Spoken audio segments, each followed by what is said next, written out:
ಇರೋದು ಕೇರಳ. ಹಾಗೆ ಯಾಕೆ ಹೋಗ್ತಾ ಇದ್ದೀವಿ, ಯಾಕೆ ಎಲ್ಲ ನಿಮಗೆ ನಾನು ಹೇಳ್ತೀನಿ. ಹಾಗೆ ನಮ್ಮ ಜೊತೆನೇ ಇರಿ. ನೋಡ್ತಾ ಚಾನಲನ್ನು ಸಬ್ಸ್ಕ್ರೈಬ್ ಮಾಡಿಕೊಳ್ಳಿ, ಹಾಗೆ ಲೈಕ್ ಮಾಡಿ, ಹಾಗೆ ಕಮೆಂಟ್ ಕೂಡ ಮಾಡಿ. ಸ್ಕಿಪ್ ಮಾಡಿದೆ ಎಂಡ್ ತನಕ ನೋಡ್ತಾ ಇರಿ. ಒಂದು ಗಾಡಿಯಲ್ಲಿ ನಾವು ಸುಮಾರು ಮಕ್ಕಳಿಗೂ ಕೂಡ ಹಿಡಿದು 7 ಜನ ಇದ್ದೀವಿ. ಹಾಗೆ ಮತ್ತೊಂದು ಗಾಡಿ ಕೂಡ ಇದೆ, ನನ್ನ ಭಾವನ ಅಣ್ಣನ ಗಾಡಿ. ಅವರ ಫ್ಯಾಮಿಲಿ ಕೂಡ ಬರ್ತಾ ಇದೆ. ಮೇ ಬಿ ಹಿಂದ್ಗಡೆ ಇದ್ದಾರೆ ಮುಂದ್ಗಡೆ ಇದ್ದಾರೆ ಅಂತ ಗೊತ್ತಿಲ್ಲ. ಅದರಲ್ಲಿ ಕೂಡ ಒಂದು ಎಷ್ಟು 5 ಜನ ಇದ್ದಾರೆ, ಮೇ ಬಿ 6 ಜನ ಇದ್ದಾರೆ. ಹಾಗೆ ನಾವು ತುಂಬ ಜನರು ಹೋಗ್ತಾ ಇದ್ವಿ. ಎಲ್ಲಾದರೂ ನಾವು ಪಯಣವನ್ನು ಮಾಡುವಾಗ, ಹಾಗೆ ಯಾವುದಾದ್ರೂ ಒಂದು ಒಳ್ಳೆ ಪ್ರೋಗ್ರಾಮ್ ಇರುವಾಗ ಫಸ್ಟ್ ನಾವು ದೇವರಿಗೆ ಒಂದು ಪ್ರೇಯರನ್ನು ಮಾಡೋದು. ಹಾಗೆ ಬಾಲ ಯೇಸುವಿನ ಸ್ಟ್ಯಾಚ್ಯೂ ಇದು. ಹಾಗೆ ನಾವು ಆಲ್ರೆಡಿ ಕೇರಳ ಬಂದು ರೀಚ್ ಆಗಿದ್ದೀವಿ. ಬೋರ್ಡ್ ನೋಡಿದರೆ ನಿಮಗೆ ಗೊತ್ತಾಗುತ್ತೆ, ನೋಡ್ತಾ ಇರ್ಬೋದು. ಯಾವ ದಾರಿ ಬಂದಿದ್ದೀವಿ ಅಂತ ಗೊತ್ತಿಲ್ಲ. ಫುಲ್ ಕಾಡು ಇದೆ. ಹಾಗೆ ತುಂಬಾ ರಬ್ಬರ್ ಗಿಡಗಳಿವೆ. ಅದಕ್ಕೆ ಸ್ವಲ್ಪ ಕಟ್ ಮಾಡಿ ಪ್ಲಾಸ್ಟಿಕನ್ನು ಹಾಕಿ ಅದಕ್ಕೆ ಕೊಕೊನಟ್ ಶೆಲ್ ಇರುತ್ತಲ್ವ ಅದನ್ನು ಹಾಕಿ ಇಟ್ಟಿದ್ದಾರೆ, ಅದರ ಹಾಲನ್ನು ಬಿಡಲಿಕ್ಕೋಸ್ಕರ ಅಂತ.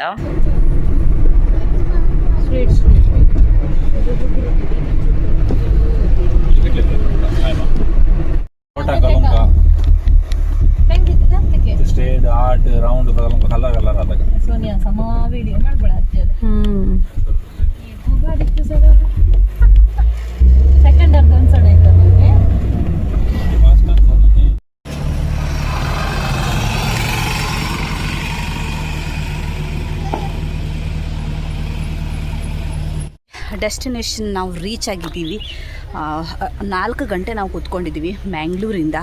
ಹಾಗೆ ತುಂಬ ಲಾಂಗ್ ಜರ್ನಿ ಆಗಿತ್ತು. ಹಾಗೆ ರೋಡ್ ತುಂಬ ಖತರ್ನಾಕಿತ್ತು. ಹಾಗೆ ಮ್ಯಾಪಿಂದ ಬಂದದ್ದಲ್ವ, ನಮಗೂ ಕೂಡ ರಾಸ್ತಾ ಗೊತ್ತಿಲ್ಲ. ಒಳಗಿಂದ ಹೋಗ್ತಾ ಇತ್ತು.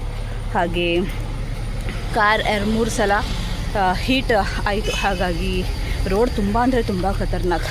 ಜೀವ ಬಾಯಲ್ಲಿ ಬಂದಾಗೆ ಆಯಿತು ನಿಜವಾಗ್ಲೂ. ಅಷ್ಟೇ ಹೆದರಿದ್ದೀವಿ ನಾವು. ತುಂಬ ಅಂದರೆ ತುಂಬ ಇದಿತ್ತು. ಇವಾಗ ಹೋಗುವಾಗ ಸರಿ ರೋಡಿಂದ ಹೋಗ್ತೀವಿ. ನೋಡಬೇಕು, ಏನಂತಾರೆ, ಮೇನ್ ಹೈವೇಯಿಂದ ಹೋಗ್ತೀವಿ. ಮೇನ್ ಹೈವೇಯಿಂದ ಹೋಗಿದರೆ ತುಂಬಾ ಲಾಂಗ್ ಆಗುತ್ತೆ. ಹಾಗೆ ಒಳಗಿಂದ ಹೋಗಿದರೆ ತುಂಬ ಹತ್ತಿರ ಆಗುತ್ತೆ. ಹಾಗಾಗಿ 4 ಗಂಟೆ ಒಳಗೆ ನಾವು ರೀಚ್ ಆಗಿದ್ದೀವಿ. ಯಾಕೆ ಬಂದಿದ್ದೀನಿ, ಏನು ಬಂದಿದ್ದೀನಿ ಅವೆಲ್ಲ ನಿಮಗೆ ಹೇಳ್ತೀನಿ. ತುಂಬ ದೊಡ್ಡ ಏರಿತ್ತು, ಹಾಗಾಗಿ ಬ್ರೀತಿಂಗ್ ಪ್ರಾಬ್ಲಮ್ ಆಗ್ತಾ ಇದೆ. ನೋಡಿದ್ರಲ್ವಾ ನಾವು ಎಲ್ಲಿ ಬಂದಿದ್ದೀವಿ ಅಂತ. ನಾವು ಬಂದದ್ದು ಚರ್ಚಿಗೆ. ಸುತ್ತಲೂ ಈ ಥರ ಇದೆ. ಹಾಗೆ ರೋಡ್ ಸೈಡಿಂದ ನಾನು ವಿಡಿಯೋನ ತೆಗೆದದ್ದು. ಹಾಗೆ ತುಂಬಾ ಕೆಲಸ ನಡೀತಾ ಇದೆ ರೋಡ್ ಸೈಡಲ್ಲಿ. ಈ ಲ್ಯಾಂಗ್ವೇಜ್ ನಿಮಗೆ ಓದ್ಲಿಕ್ಕೆ ಬರುತ್ತಾ? ನನಗಂತೂ ಬರಲ್ಲ, ಬಂದವರಿಗೆ ಒಳ್ಳೆಯದು. ಹಾಗೆ ಇಲ್ಲಿ ಬಂದಿದ್ದೀನಿ ಅಂತ ನಿಮಗೆ ಗೊತ್ತಾಗಿರ್ಬೋದು. ಕೇರಳ ಬಂದು ನಾವು ರೀಚ್ ಆಗಿದ್ದೀವಿ. ಹಾಗೆ ನಿಮ್ಗೆ ಗೊತ್ತಾಗಿರ್ಬೋದು ನಾವು ಚರ್ಚಿಗೆ ಬಂದಿದ್ದೀವಿ ಅಂತ. ವೆಲಂಕನ್ ಊರು ಅನ್ನುವಂತಹ ಊರಲ್ಲಿ ಈ ಚರ್ಚ್ ಏನಿದೆ, ಇಲ್ಲಿ ಪವಾಡವನ್ನು ನಡೆದಿದೆ. ಯೇಸು ಕ್ರಿಸ್ತನ ರೂಪ ಏನಿದೆ ಕಮ್ಯೂನಿಯನಲ್ಲಿ ಕಂಡಿದೆ, ಅಂದರೆ ಕ್ರಿಸ್ತ ಪ್ರಸಾದದಲ್ಲಿ ಕಾಣಿದೆ. ಸೊ ಹಾಗಾಗಿ ಅದನ್ನು ನೋಡಲಿಕ್ಕೋಸ್ಕರ ಅಂತ ಬಂದದ್ದು. ತುಂಬ ವರ್ಷ ಆಯಿತು ಅದನ್ನು ಆಗಿ, ನಮಗೆ ಗೊತ್ತಿರಲಿಲ್ಲ. 2013ರಲ್ಲಿ ನಡೆದಂಥದ್ದು. ಬಲಿಪೂಜೆ ಮಾಡುವಾಗ ಕ್ರಿಸ್ತ ಪ್ರಸಾದವನ್ನು ಎತ್ತಾರಲ್ವ, ಆ ಟೈಮಲ್ಲಿ ಅವರ ಚಿತ್ರವನ್ನು ಬಂದದ್ದು, ಯೇಸು ಕ್ರಿಸ್ತನ ಚಿತ್ರವನ್ನು ಬಂದದ್ದು. ಹಾಗೆ ಆ ಕ್ರಿಸ್ತ ಪ್ರಸಾದ ಇನ್ನೂ ತನಕ ಇದೆ. ಹಾಗಾಗಿ ಹೇಗಿರುತ್ತೆ ಅದು, ಆಗಿ ಕಾಣಿಸುತ್ತಾ, ಹೇಗೆ ಕಾಣಿಸುತ್ತೆ ಅಂತ ವೆರಿ ಎಕ್ಸೈಟೆಡ್. ಹಾಗೆ ತುಂಬ ಖುಷಿಯಿಂದ ಬಂದಿದ್ದೀನಿ ನೋಡಲಿಕ್ಕೋಸ್ಕರ. ಹಾಗೆ ನೋಡೋಣ, ನಿಮಗೂ ಕೂಡ ನಾನು ಶೇರ್ ಮಾಡ್ತೀನಿ. ನನ್ನ ಜೊತೆನೇ ಇರಿ. ನೋಡಲಿಕ್ಕೆ ಸಿಗತ್ತೆ ಅನ್ನುವಂತಹ ಈ ವಿಶ್ವಾಸದಲ್ಲಿ ನಾವು ಬಂದಿದ್ದೀವಿ. ತುಂಬ ಲಾಂಗ್ ಜರ್ನಿಯನ್ನು ಮಾಡ್ಕೊಂಡು ಬಂದಿದ್ದೀವಿ. ಹಾಗೆ ನೋಡಲಿಕ್ಕೆ ಸಿಕ್ಕಿದರೆ ನಿಮಗೂ ಕೂಡ ನಾನು ಶೇರ್ ಮಾಡ್ತೀನಿ.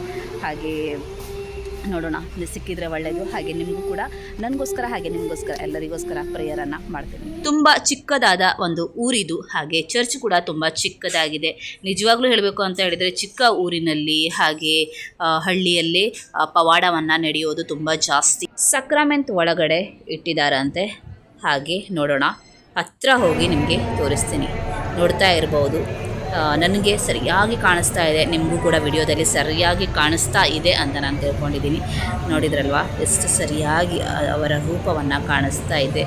ಎಲ್ಲರೂ ಕೂಡ ರೋಸರಿಯನ್ನು ಮಾಡ್ತಾ ಇದ್ದಾರೆ. ನಾನು ಕೂಡ ಮಾಡ್ತೀನಿ, ನಿಮಗೋಸ್ಕರ ನಮಗೋಸ್ಕರ ಎಲ್ಲರಿಗೋಸ್ಕರವನ್ನು ಪ್ರೇಯರನ್ನು ಮಾಡ್ತೀನಿ. ಬಂದು ಖುಷಿಯಾಯಿತು ಇವತ್ತಿನ ದಿನ. ಹಾಗೆ ಇಲ್ಲಿ ಹೊರಗಡೆ ಬಂದ ತಕ್ಷಣ ಈ ಥರ ಮೀನಿದೆ, ದೊಡ್ಡ ಮೀನು ಒಂದಿದೆ, ಚಿಕ್ಕ ಮೀನು ಇದೆ. ಹಾಗೆ ಚಿಕ್ಕ ಮೀನು ತುಂಬಾ ಆ್ಯಕ್ಟಿವ್ ಆಗಿತ್ತು, ದೊಡ್ಡ ಮೀನು ನೋಡಲಿಕ್ಕೆ ಚೆಂದ ಬಟ್ ಅಷ್ಟು ಆ್ಯಕ್ಟಿವ್ ಆಗಿ ಕಾಣಿಸ್ತಾ ಇರಲಿಲ್ಲ. ಹಾಗೆ ಚರ್ಚ್ ಹೊರಗಡೆ ಈ ಥರ ತುಂಬಾ ಪಾತ್ರೆ ಇತ್ತು. ಮೇ ಬಿ ಊಟವೆಲ್ಲ ಕೊಡ್ತಾರೆ ಇರಬೇಕು, ಗೊತ್ತಿಲ್ಲ ನನಗೆ ಏನಂತ. ಇಷ್ಟೆಲ್ಲ ಚರ್ಚ್ ಹತ್ರ ಪಾತ್ರೆಗಳಿವೆ ಅಂದರೆ ಊಟ ಮೇ ಬಿ ಬಡಿಸ್ತಾರೆ ಇರಬೇಕು. ಹಾಗೆ ಸ್ಟಾಲಲ್ಲಿ ಏನೇನು ಐಟಮ್ಸ್ ಬೇಕು ಅವೆಲ್ಲ ತೊಗೊಳ್ತಾ ಇದ್ದಾರೆ. ಪಕ್ಕದಲ್ಲಿ ಸ್ಟಾಲ್ ಕೂಡ ಇದೆ. ಹಾಗೆ ನಾನು ವಿಡಿಯೋನ ತೆಗಿತಾ ಇದ್ದೀನಿ. ಹಾಗೆ ಬ್ರೇಕ್ಫಾಸ್ಟ್ ನಾವು ಬೆಳಿಗ್ಗೆ ಮಾಡಿದ್ದು, ಆನಂತರ ಮತ್ತೇನು ಕೂಡ ತಿಂದಿರಲಿಲ್ಲ. ಸೊ ಭಾವನ ಅಣ್ಣ ಇದ್ದಾರಲ್ವ, ಅವರು snacks, juice, soda, lemon soda ಎಲ್ಲ ಮಾಡಲಿಕ್ಕೋಸ್ಕರ ಎಲ್ಲ ಐಟಮ್ಸನ್ನು ತೊಗೊಂಡು ಬಂದಿದ್ದರು. ಅದನ್ನು ಇವಾಗ ಮಾಡ್ತಾ ಇದ್ದಾರೆ. ಶುಗರ್ ಸಿರಪ್ಪನ್ನು ಮಾಡ್ಕೊಂಡು ಬಂದಿದ್ದರು. ಹಾಗೆ ಲೆಮನನ್ನು ಹಾಕಿ, ಸೋಡಾ ಹಾಕಿ, ಲಿಂಬು ಶರ್ಬತ್ತನ್ನು ಮಾಡಿ ಕುಡಿತಾ ಇದ್ದೀವಿ. ಹಾಗೆ ಸ್ನ್ಯಾಕ್ಸ್ ಕೂಡ ತುಂಬ ಟೈಪ್ ಇದೆ. ಚಕ್ಕಲಿ, ಹಾಗೆ ಪೊಟ್ಯಾಟೊ ಚಿಪ್ಸ್, ಹಾಗೆ ಅದಕ್ಕೆ ಮರಗೆಣಸಿನ ಚಿಪ್ಸ್ ಅವೆಲ್ಲ ಇದೆ. ಹಾಗೆ ಅದನ್ನೇ ತಿಂತಾ ಇದ್ದೀವಿ ಟೈಮ್ ಪಾಸಿಗೆ. ನಾನು ಸ್ವಲ್ಪ ಆಚೆ ಈಚೆ ಹೋದರೆ ಸಾಕು, ಕನಿಷಾ ಅವಳ ಕೈಯಲ್ಲಿ ಏನಾದರೂ ತಿನ್ನಲಿಕ್ಕೆ ಕೊಡ್ತಾಳೆ. ನಂತರ ಈ ಥರ ಪ್ರಾಬ್ಲಮನ್ನು ಆಗೋದು ಅವಳಿಗೆ. ಅವಳಿಗೂ ಕೂಡ ಹಾಗೆ ಬೇರೆಯವ್ರದ್ದು ತಿನ್ನಲಿಕ್ಕೆ ತುಂಬ ಇಷ್ಟ, ಅವಳದ್ದು ತಿನ್ನಲಿಕ್ಕೆ ಅವಳಿಗೆ ಬೇಡ. ಹಾಗೆ ಎಲ್ಲರೂ ಕೂಡ ತಿಂತಾ ಇದ್ದಾರೆ, ನಾನು ಕೂಡ ತಿಂತೀನಿ. ಬಲಿಪೂಜೆ ನಡೀತಾ ಇದೆ. ನಮ್ಮ ಸೈಡಲ್ಲಿ ಎಲ್ಲ ಗುರುಗಳು ಹಾಗೂ ನಾವು ಫೇಸ್ ಟು ಫೇಸ್ ಆಗಿ ಬಲಿಪೂಜೆಯನ್ನು ದೇವರಿಗೆ ಅರ್ಪಿಸುತ್ತೀವಿ. ಇಲ್ಲಿ ಜನರು ಹಾಗೂ ಗುರುಗಳು ಇಬ್ಬರೂ ಕೂಡ ಆಲ್ಟರಿಗೆ ಮುಖವನ್ನು ಮಾಡಿ ಬಲಿಪೂಜೆಯನ್ನು ಅರ್ಪಿಸುತ್ತಾ ಇದ್ದಾರೆ. ನಾನು ಅಜ್ಜಿಯವರ ಬಾಯಲ್ಲೆಲ್ಲ ಕೇಳಿದ್ದೆ, ಮೊದಲನ ಟೈಮಲ್ಲಿ ಇದೇ ಥರ ಬಲಿಪೂಜೆ ಆಗ್ತಾ ಇತ್ತು ಅಂತ. ಇವಾಗ ನಮ್ಮ ಸೈಡಲ್ಲಿ ಫೇಸ್ ಟು ಫೇಸ್ ಆಗುತ್ತೆ. ಇಲ್ಲಿ ಸ್ವಲ್ಪ ಡಿಫ್ರೆಂಟ್ ಆಗಿದೆಯಲ್ವಾ, ನೋಡಿ ಖುಷಿ ಆಯಿತು ನನಗೆ. പരിശുദ്ധാത്മാവിന്റെ സഹവാസവും നാം എല്ലാവരുടെ കൂടെ ഉണ്ടാകട്ടെ ഇപ്പോഴും എപ്പോഴും എന്നേക്കും. നമ്മുടെ രക്ഷകന്റെ അമൂല്യമായ ശക്തി യാചിക്കുകയും ചെയ്യാം.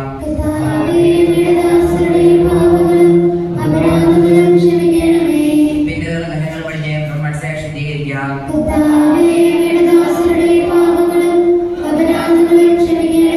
ശത്രുതയിൽ വിദ്വേഷത്തിൽ നിന്ന് ആത്മാക്കളെ മുക്തമാക്കാം.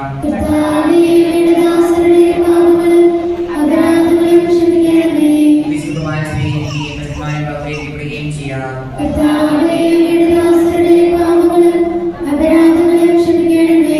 യോജിപ്പോടും ഐക്യത്തോടുകൂടി ദിവസങ്ങളിൽ പങ്കുകൊള്ളാം.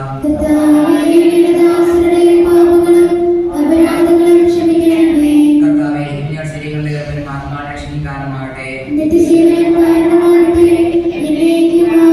നമുക്ക് പ്രാർത്ഥിക്കാം. സമാധാനം നമ്മോടുകൂടെ.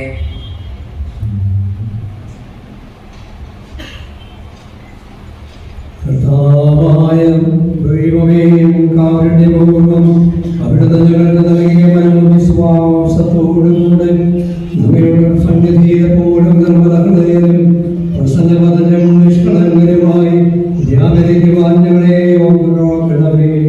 ഞങ്ങളെല്ലാവരും ഒന്നു ചേർന്ന് അങ്ങയെ വിളിച്ച പ്രകാരം അപേക്ഷിക്കുന്നു. സ്വർഗസ്ഥനായ ഞങ്ങളുടെ പിതാവേ,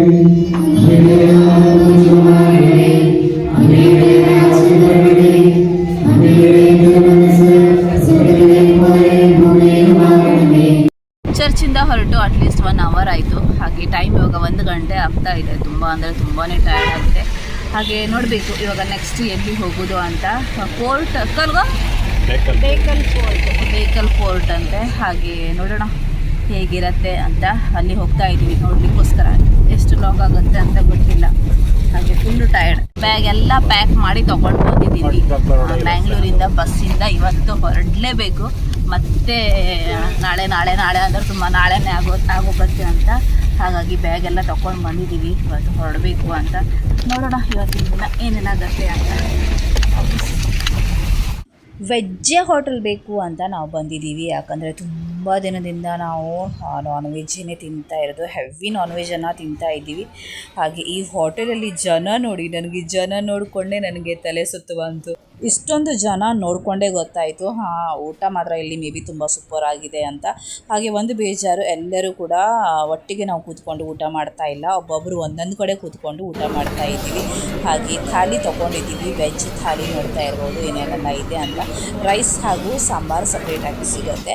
ಪಿಕ್ಕಲ್, ರಸಮ್, ಪುರಿ, ಪಾಯಸ, ತೊಂಡೆಕಾಯಿ ಪಲ್ಯ, ಹಾಗೆ ಮಜ್ಜಿಗೆ, ರೈಸ್ ಮತ್ತು ದಹಿ ಕರಿ, ಹಾಗೆ ಮಿಕ್ಸ್ ಭಾಜಿ, ಸಾಂಬಾರು, ರೈಸ್ ಇಷ್ಟೆಲ್ಲ ಇತ್ತು. ಊಟವನ್ನು ಮಾಡ್ತೀವಿ, ತುಂಬ ಲಾಂಗ್ ಟೈಮ್ ನಂತರ ವೆಜ್ ತಿನ್ನೋದಲ್ವ, ಖುಷಿಯಾಗಿ ತಿಂತಾ ಇದ್ದೀವಿ. ಇಲ್ಲಾಂದರೆ ನಮಗೆ ವೆಜ್ ಆ್ಯಕ್ಚುಲಿ ಆಗಲ್ಲ. ಕಂಪ್ಲೀಟ್ ಆಯಿತು.